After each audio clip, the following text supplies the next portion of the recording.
खबर बारिश को लेकर। लगातार हो रही बारिश से सोन नदी उफान पर आ गई है, जिससे बाढ़ का खतरा मंडराने लगा है। आपको बता दें, प्रशासन ने लोगों से नदी के किनारे नदी से दूर रहने की अपील की है। देखिए, सोन नदी के उफान पर आने का सबसे बड़ा कारण रोहतास के इंद्रपुरी बराज से छोड़ा गया लाखों क्यूसेक पानी है, क्योंकि गुरुवार को अचानक इंद्रपुरी बराज से 4,43,458 क्यूसेक पानी सोन नदी में छोड़ा गया, जिससे सोन नदी का जलस्तर बढ़ गया। बता दें कि पानी छोड़ने के लिए इंद्रपुरी बैराज से 69 में से 67 गेट खोले गए।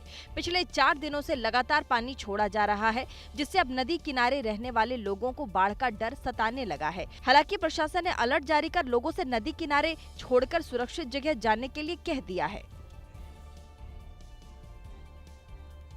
और बिहार के जहानाबाद में बाढ़ से हालात बद से बदतर होते नजर आ रहे हैं, जहां पर फल्गु नदी के बाद अब दरधा नदी ने तांडव मचाना शुरू कर दिया है, जिससे जहानाबाद के जाफरगंज और अंबेडकर नगर मोहल्ले में बाढ़ से डूबने लगे। देखिए,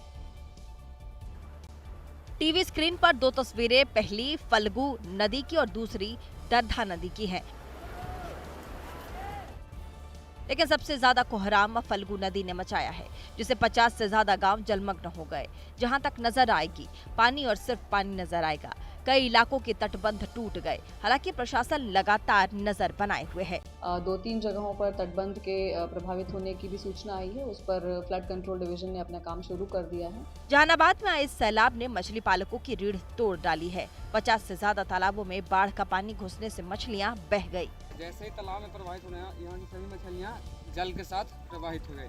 यहाँ पे कम मेरा 1.5 बीघा का नुकसान हुआ है। वहीं दरधा नदी में बाढ़ आने से जहानाबाद के जाफरगंज और अंबेडकर नगर जैसे इलाके डूब गए। तस्वीरों में देख सकते हैं कि किस तरह दरधा नदी रौद्र रूप दिखा रही है। प्रशासन ने लोगों से सुरक्षित ठिकानों पर जाने को कहा है, लेकिन सवाल यहाँ ये कि बाढ़ से जो नुकसान हुआ है और जो हो रहा है उसकी भरपाई कौन करेगा। और अब खबर राजस्थान से। राजस्थान के कोटा में मानसून अब राहत के बजाय आफत बन गया है। भारी बारिश से शहर और ग्रामीण इलाकों में बाढ़ जैसे हालात बन गए। जल भराव ने जनजीवन को बुरी तरह से प्रभावित किया। इसी बीच लोकसभा स्पीकर ओम बिरला ने बाढ़ प्रभावित क्षेत्रों का दौरा भी किया। देखिए, संसदीय क्षेत्र के रामगंज मंडी की गंभीर स्थिति देखते हुए ओम बिरला ट्रैक्टर पर सवार होकर प्रभावित इलाकों में पहुंचे और आसपास के इलाकों और बस्तियों को जायजा लिया। इसके बाद उन्होंने वहां मौजूद बाढ़ प्रभावित लोगों से बात की और उनकी समस्याएं सुनी। कोटा में रामगंज मंडी के अलावा सुकेत, खैराबाद, कुदाइला और हरियाखेड़ी गांव में भी बाढ़ जैसे हालात बन गए हैं।